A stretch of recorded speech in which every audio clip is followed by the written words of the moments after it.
Hello. Hello and welcome to the 65th episode 65 of I cannot see with these glasses on. This bit is terrible. Hello and welcome to Brews Less Traveled, the podcast exploring the best uncharted beer scenes across the U.S. This is episode 65 of that show. I'm your host, Brian, and once again, I'm joined by this month's co-host, Isaac Bell. How's it going, Isaac? It's good, Brian. How are you? Obviously wonderful. Yeah, I gotta ask, what's with the getup? I am roughly 12 hours away from heading out on vacation. Not that anyone is counting, but I can't do this anymore. These are like polarized sunglasses. I can't see the screen at all here. But it makes life better. Everything is better with polarized sunglasses. Life is rosy. How you doing today? I'm good. Yeah, it's great. Glad that you're following up. And I'm not the only one taking vacations around here. Good to hear. Yeah, well-needed vacation. As I alluded to last week, we're headed to the mini golf capital of the world, Myrtle Beach, right. South Carolina. I am really struggling with computer issues right now. So let's stall. There we go. Got that out of here. Breaking some windows. Always breaking windows. But yeah, I've had a good week so far. Getting ready to get out of here. Getting ready to head down south and enjoy the beach. My daughter has been talking about it nonstop all week, so I am just excited to get on the road and get out of here. I can imagine. Yes. Yeah, absolutely. Someone in the chat is already there, awaiting my arrival. They've got the beach warmed up for you. Yes. Yeah. I believe it's actually raining there right now, so we can blame them for that. Throw you under the bus there, Mom. But yeah. I can't do this. We got to get the nothing like group family chat updates. Let's get the regular uniform on. There we go. Back to normal. Yeah. Isaac, did you know that in 2017, Idaho farmers produced 48 million bushels of barley? Did not. Yeah, I learned that from another one of the great inclusions for this month's Beer Club box, this awesome map. I should have known. Join the Beer Club. We got this awesome Idaho Brewers Trail map from our friends at Visit Idaho. Shout out to Yins at Visit Idaho. That's awesome. I love a map. I'm a big map guy over here. I'm an even bigger beer guy though, so I think we should probably get to that. Yeah, that's a great idea, Isaac. We've got two beers tonight from our featured brewery, Payette Brewing Company. We're going to be drinking their Urban Surfer Citrus Wheat and their Aura Guava and Hibiscus Sour Ale. Really excited to have a sour ale. And we're going to be joined by the founder of Payette, Mike Francis. That didn't work out. That audio bit didn't work out at all, Isaac. Well, I cracked it right by my microphone. For those of you in the audience or those of you listening who cannot see, I audibly cracked open a beer to show you that I'm ready to get into it. Yeah, I mean, great job reading the stage direction there. Bad job microphone picking it up. I suppose we should. Bits are failing. Our bits are failing left and right. My computer is failing. Let's rescue this and let's bring on our guest and get into these beers. Please join us in welcoming the founder of Payette Brewing Company, Mike Francis. We got him. He's out there somewhere. Am I supposed to unmute? There we go. I can start my video too. Wait. Yeah. You stopped my video. That was on me. Like we mentioned earlier in our chat, Mike, it's not a Zoom call. It's not a Zoom recording without some audio troubles, video troubles, technical difficulties. There we go. How's it going, Mike? Good. How are you guys? Oh, we're doing great. I think Isaac is very eager to get into his beer, and so am I. I am. Poured it already. Nice. So what can you tell us about our first beer here, Mike? Urban Surfer. Yeah, so Urban Surfer is a citrus wheat beer. The idea behind it is trying to have something really light and refreshing for the summertime. And here in Boise, we're pretty landlocked, but we do have a pretty awesome surf wave. There's a whitewater park just about a mile downstream from the brewery that has a standing surf wave. Believe it or not, there's everyday lines of people surfing. And that's kind of the inspiration behind the name of an urban surfer. So really just want to have it's a year-round beer for us, but something that's just light and easy drinking, and adding that citrus flavors to it to have something different than your traditional Hefeweizen or American wheat. It is extremely refreshing. I want to follow up on the standing wave. An earlier city that we featured on this podcast was Missoula, and I was blown away about by the rock that they have in the middle of the river there, that they have a standing wave as well. And I was there in winter and people were surfing it. I was so excited to hear that Boise also has one of these standing waves in a river. And I'm very excited to hear that it is a hot spot every day. And I love that you made a beer as an ode to the people that go down there and surf in the river. Yeah, it's a really cool spot. And they actually just added a second wave to the whitewater park. So yeah, get out of here. It's a popular spot. That's great. Yeah, some stats on the beer: 3.7% ABV. It's brewed with Cascade and lemon drop hops I would guess probably to really accentuate that zesty, citrusy punch, and it definitely drinks like an all-day crusher. Yeah, absolutely. Since last week, Brian, I think I've dropped no less than at least 10 times patio pounder. Oh yeah. Yeah, this is what Brian and I have learned is a patio pounder. Yeah. Or perfect. a lawnmower beer, or any of that easy drinking. Isaac, another week has gone by and you are still not on the alliteration train. Patio pounder, lawnmower lager. I've got one more week. Jokes come in 3. Dang. Well, yeah. Perfect. I'll get there one day. Yeah. Yeah, fantastic. So Mike, got some questions for you while we sip and enjoy this delicious beer, which by the way is fantastic. I agree with Brian. Back before founding the brewery, you were an engineer at Boeing, and that seems like a pretty great career path. What inspired you to leave that and start a brewery? Yeah, at the time I didn't realize how good of a career path it might have been. But I got done with school at University of Washington and got a job at Boeing, and it took about 6 weeks off and then jumped into the working world. And in hindsight, I just didn't like a job. I enjoyed college so much. That was the worst part about working at Boeing, was it wasn't college. So that, which is probably true. You have very few responsibilities in comparison. So as I was doing engineering, that's when I really got into homebrew and beer and all that stuff, and just kind of decided that I wanted to try something. And credit to some of my coworkers who had been working at Boeing forever and had told me countless times how much they wish they had done this or that when they were younger. And I'm like, well, I'm 24, 25. My only responsibility was a dog. So I was like, let's do it. Let's try this. Worst case scenario, I have experience at Boeing and engineering degree, so I'll go back. Love that. Fast forward, and I'm not back there yet, so I'm doing okay at least. Yeah. Yeah. I like how you're like, you weren't a responsibility, just a dog. Oh, I'm not. Yeah. I'm easy. Or That's a very good figure point. Something out. Isaac, how many people? I don't think many people would count themselves and they're like, "Oh, I'm responsible for these things."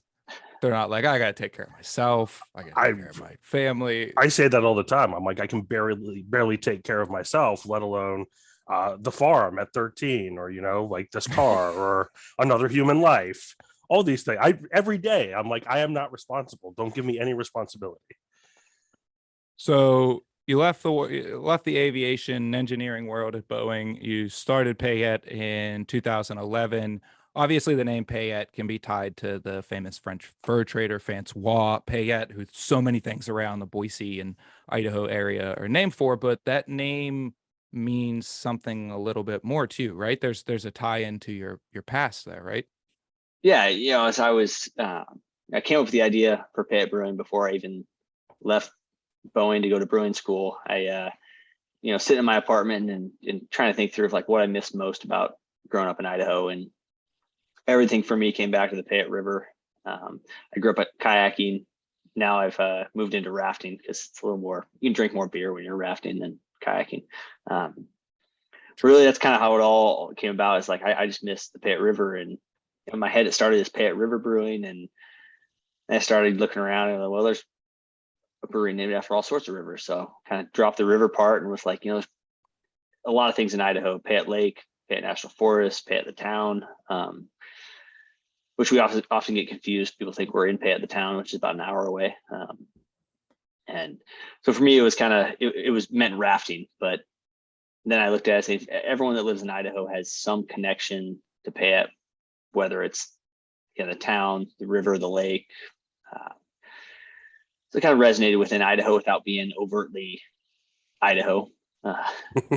Yeah, and you continue that love of whitewater rafting and the rivers, and like I saw in your website, you guys actually like, I don't know if it's sponsor a team of like whitewater or river or adventure athletes, or you Yeah, do something cool there, right? We do. We have two sponsored athletes that are professional kayakers, and really, as that started, as the year we opened, these guys came to me and they started a competition called the North Fork Championships, and it is a race down the hardest rapid on a 15-mile Class 5 insane river, the North Fork of the Payette, and that's been going on. This is the 10th year now.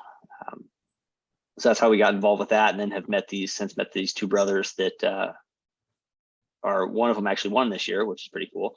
But if you ever for some reason find yourself in Idaho in Father's Day weekend, there's an insane whitewater competition down the North Fork of the Payette River, or you can just Google it or YouTube it, and it's mind blowing. And we go into it every year. It's been there, and I still can't believe they do that. Yeah, it's nuts. I've been whitewater rafting a couple times, and like the safety talk beforehand, it makes it seem like they make it very clear you could die, and it's a lot of fun. But yeah, you could definitely die out there. Oh, absolutely. Nuts. Yeah. So Payette was the first craft brewery in Idaho to can its beer. Can you talk a little bit about back in 2012 when you took that leap? Yeah. So, when I started thinking up this idea for Payette Brewing, Oscar Blues had been canning for a bit, and it was this cool idea. And, day one, I was like, I want to can our beer.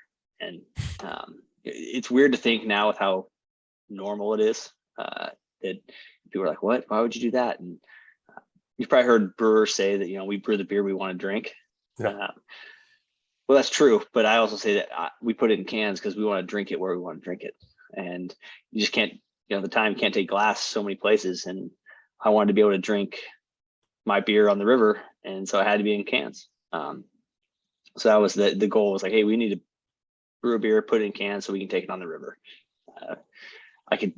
People probably heard all the reasons why it's better than glass. And, I can spew those off, but that really had nothing to do with it. It was, I want to go rafting with beer, with my beer. I like that. It's selfish for sure. Oh yeah. But maybe it was the right selfish move, because now cans are just the standard. Oh yeah, I love bringing cans with me. Bottles are a little bit harder. So.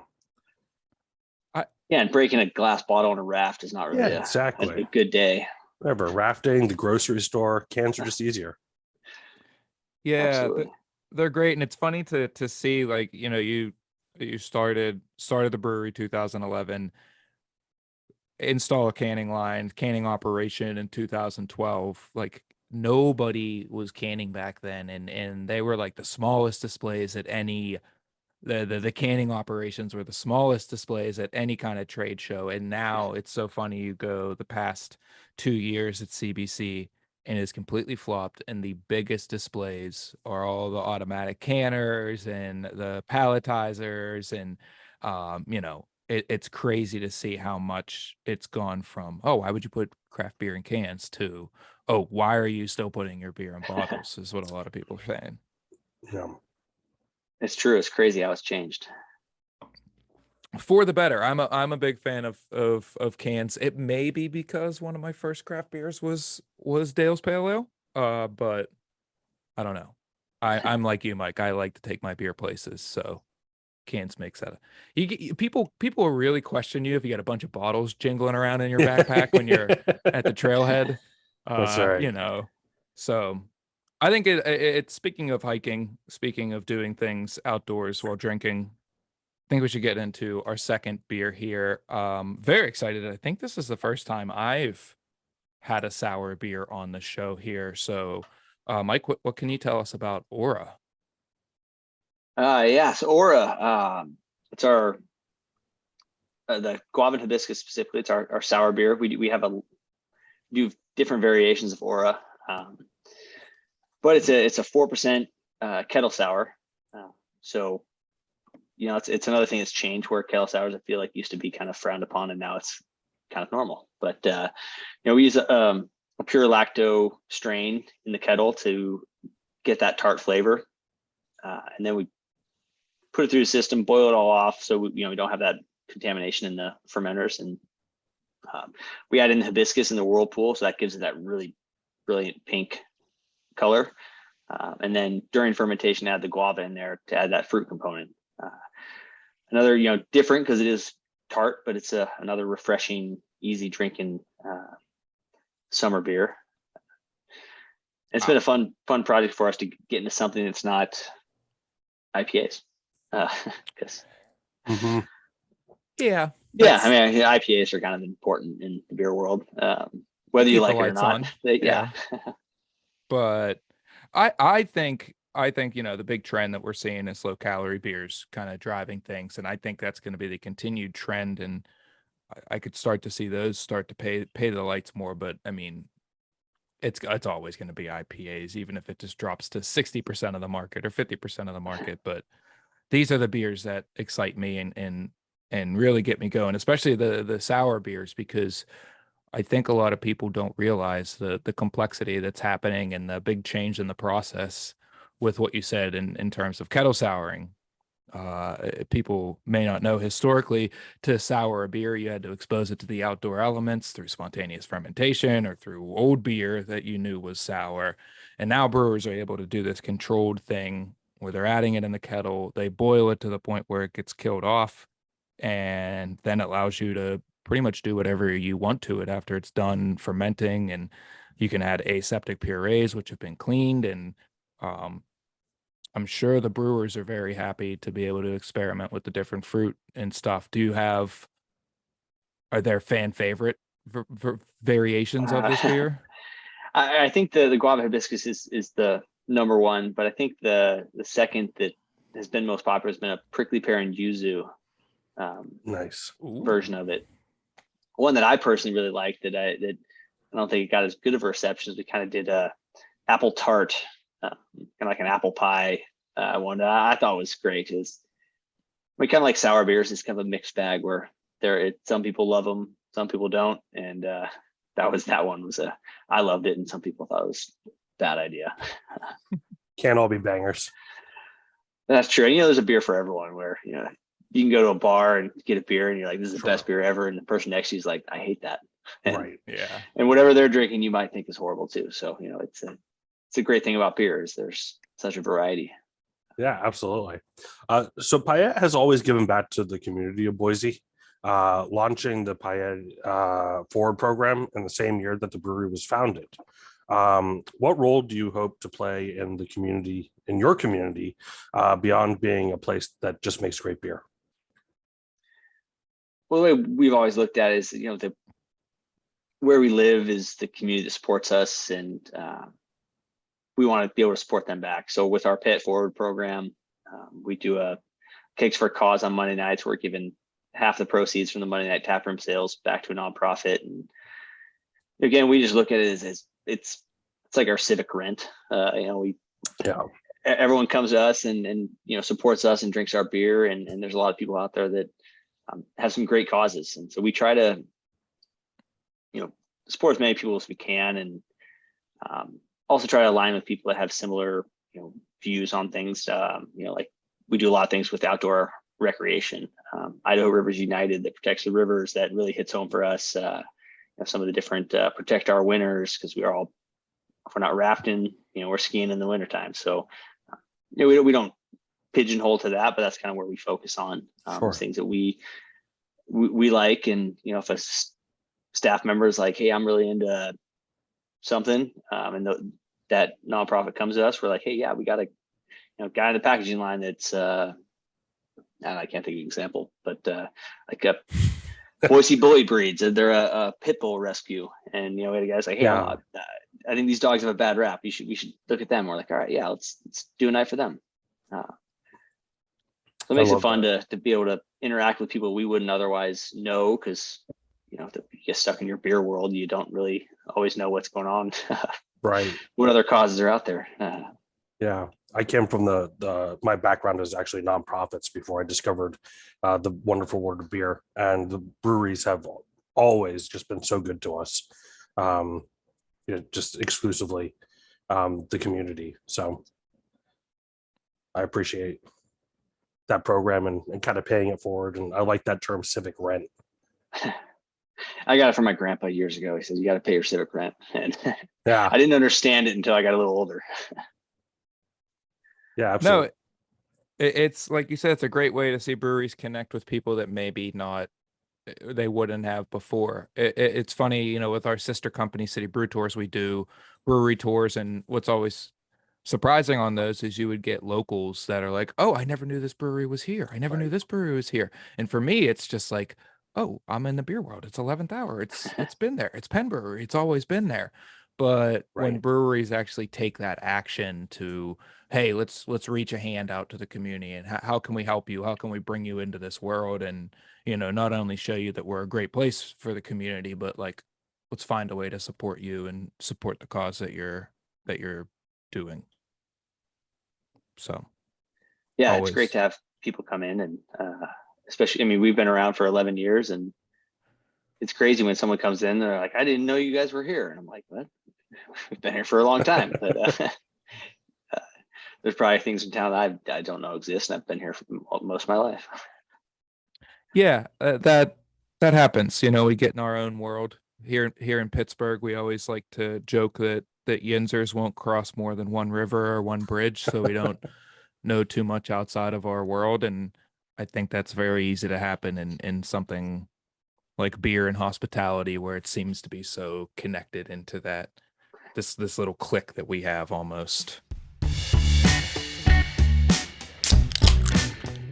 Let's take a beer break and talk about the Basques, an ethnic group of people from the Bay of Biscay, indigenous to an area straddling both France and Spain. They have their own rich culture, language, and history that develop separately from their French and Spanish neighbors. Many Basques immigrated to Boise around the late 1800s to work as sheep herders, and their cultural traditions are still alive today in Boise.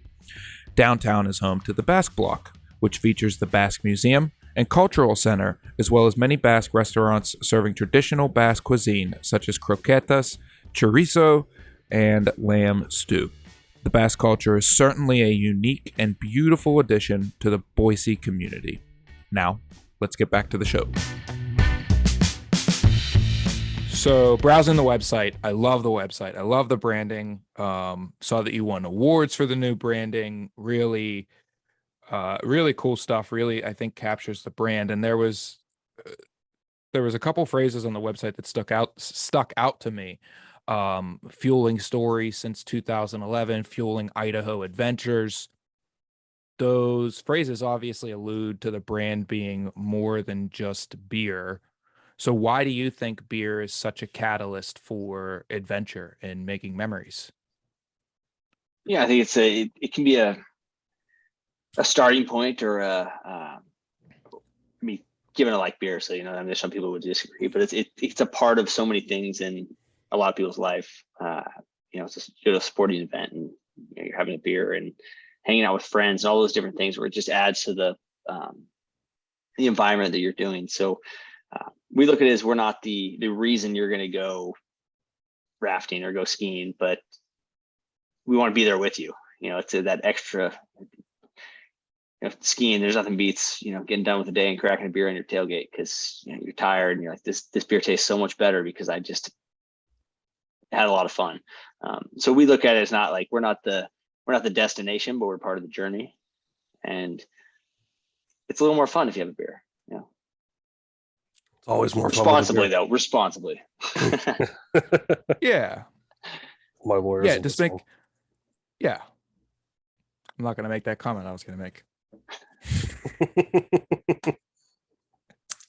Yeah. So you've already alluded to this a few times already. We know that outside of work, you like to whitewater raft and kayak and ski. And that seems to be a common trend among everyone that we've talked to in Idaho. So I'm going to actually throw a little curveball in here. So outside of those three things that you would probably be doing, what's the fourth favorite thing that you're going to be doing outside of those that's not related to the beer scene? So you really have to think about this one. Oh, I don't know, because I had one more that was going to be easy and to be mountain biking. Okay. But that's kind of a cop out. It's like, it's the same but different as those. Right. Yeah. You're going down a hill. Outside of that, man, that is. I have an 11-month-old daughter, so that's like probably, the other cop out answer is that's a job. Hanging out with her, but man, I don't know. That's pretty much all I do is work and have fun outside. I love it. So although football season's coming, so I do love me some football. Football on a blue field. Can't I support Boise State because that is the hometown team, but that is not my team. So when they're good, it's good for business, and I will cheer them on. But it's not if they're playing Washington Huskies, then there's no question. So did people give you crap for not making the outdoor beer garden grass blue? People suggested that, and I have my wife and a lot of my staff are from Boise State alum, and I told them, I said, University of Idaho alum drink beer, and actually they probably drink more beer than Boise State fans. So I can't choose sides. I'm apolitical or just gotta right down the middle. Well, place for everyone. I don't need to. I don't even have a UW flag in the brewery, so we welcome all the fans. Yeah. Yeah, our grass is green because it's the same grass that everybody except for one of you have, but you can come here too. I was going to ask. Blue field's this, weird, but it's actually pretty cool. I can't believe I admitted that, but when you go see it, you're like, this is so weird, but I kind of like it. It's different. There's so much uniformity to the fields themselves. Like, it's something different. And they're the only ones that have it. It looks a lot worse on TV than it does in person. It is annoying on TV, but if you go to a game and you're actually like, it's not really as bad as the TV. Like it catches your eye in the bar. You're like, what's going on over there? It's bright and shiny and blue, and yeah. Yeah. I wanted to ask you, I have a 2-year-old, as one biking father to another. Have you gotten the tow rig for the back yet? Oh yeah. Yeah, it's you awesome. like it? Yeah. Yeah. Only in the flat. That doesn't go mountain biking. That's like, down the flat street. Not even on single track. You want to take her on single track? Not yet. No. She's got to be able to stand up first, or I don't know. There's a market for that. Yeah. Yeah. No children over here, Brian. But you could have asked me the same question because I've tried to get those for my dogs before. What's holding you back? But they don't like them. Your dogs. When I was looking for trailers, the reviews online, probably 75% of them said, "Yeah, this worked great for my dog." I'm like, "What about reviews about children?" Because that's what I'm trying to buy this for. But that's what it was designed for. Yeah. Yeah. That's I don't know. People take their dogs everywhere. People do everything with their dogs nowadays. So I don't know why that even surprised me for a second. Dogs and beer. Bring them with you. Yep. that you could even have them guard the beers in the trailer. That's right. I mean, if you came to our beer garden right now, there's probably 20 dogs there. I know it's a contentious thing in the beer industry, but we're a very dog friendly and child friendly place. And really, we don't get into the arguments like other places in the US do. We just have a fun, dog friendly, kid friendly environment. There you go. But sometimes there's like as many dogs as people. It's insane. But I mean, there's people that misbehave and maybe don't belong in a tap room on a particular day, and there's going to be dogs or kids that misbehave and maybe don't belong in the beer garden or the tap room on a particular day. Just like that's part of being a part of a community. It's part of like being a participant in society. Like it's part of being middle of the road, Mike. Well, if you don't like kids and dogs, you're probably not going to have fun at our place. So. What are you doing? Sitting at the bar, just looking around at everybody. I want to judge. I don't like that person. Don't like that kid. I don't like their dog. Like, have a good time. It's beer. It's a catalyst for fun and adventure. Like, what are you curmudgeon? Exactly. So we've talked about many awesome things about Boise, the rivers, mountain biking, skiing, the beer. But is there one thing? The Blue Field. Can't forget the Blue Field. Is there one thing that you wish Boise was more well known for, though? More well known for it. I don't know. It's the potato stigma is seems to be starting to like go by the wayside. Could be the hop and barley stigma. I mean that's what it should be. Yeah. You still grow. Obviously, in my world, I love us, for beer more, but we do have a good beer scene going. That's an easy answer for this podcast. So I got to think of something else. I mean, Boise is probably like the number one city. It's like the number one city for loving being on top 10 lists. Because I don't know, although now it's starting to get, the top unaffordable cities, but for a while it was every time it's like best places to live, best places, all this, and you're like, okay, Boise just loves it. Some top 10 lists. Yeah, we're hearing that people are moving in very rapidly. Yeah, it's been going on for a while. As long as they drink beer, it's fine. Yeah, I read an article recently that Boise, one of the top 10 fastest growing cities in America. Yeah, exactly. Now, add another one to the favorite top 10 list. I was reading that article about like number of top 10 things Brian would say on Brews Less Traveled, and that was one of them. Nice. You guys have top 10 lists for stuff, or not yet? Nope. That's just another one of our amazing bits tonight. We're on fire, Isaac. Can't stop, won't stop. Yeah. So where can people find Payette beer? Oh, out west. We're in mostly Idaho. We're in Washington, a little bit of Oregon. Most because Oregon's 45 minutes away. So Eastern Oregon is kind of Western Idaho. Utah, Colorado, Wyoming, and Northern Nevada. Kind of the easy wide rundown. Distribution list. Majority of it though is Idaho.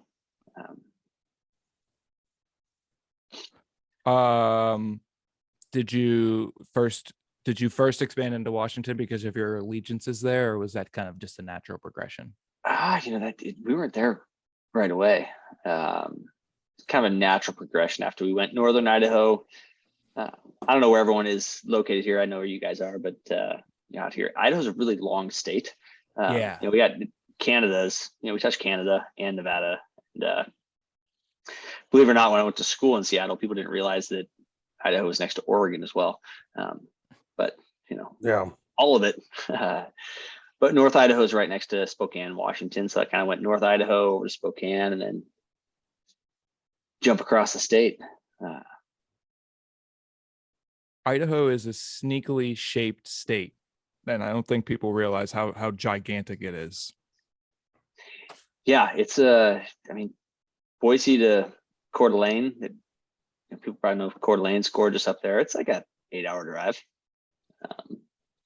No big deal. And we don't have traffic, so that's like 8 hours of driving, not sitting in traffic.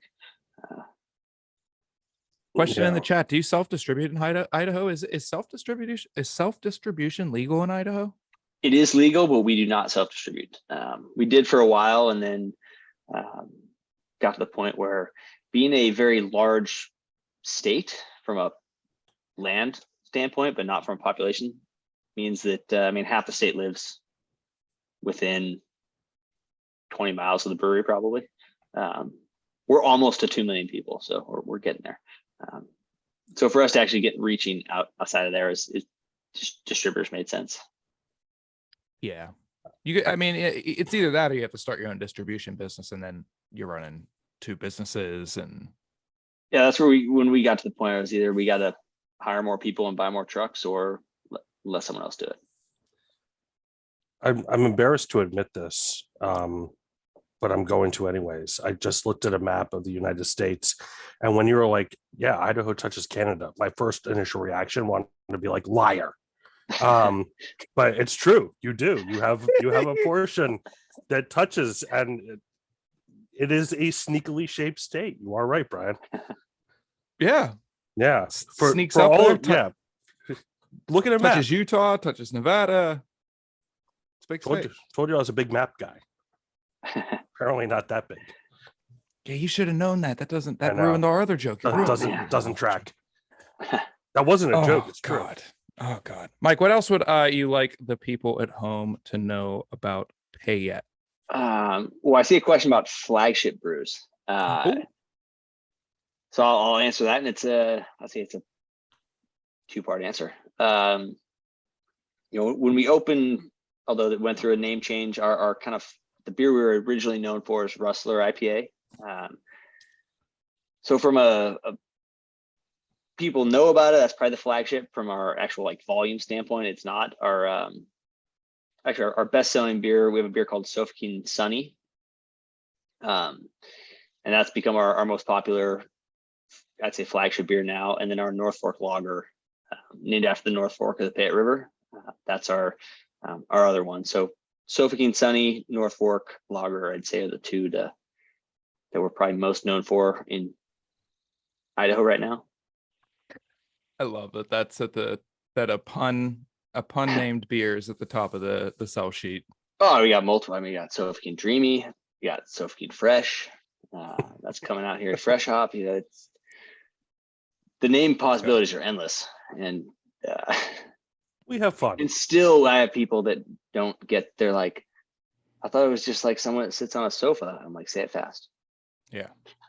Have your kids say it, and then or not. Actually, I probably shouldn't advocate for that.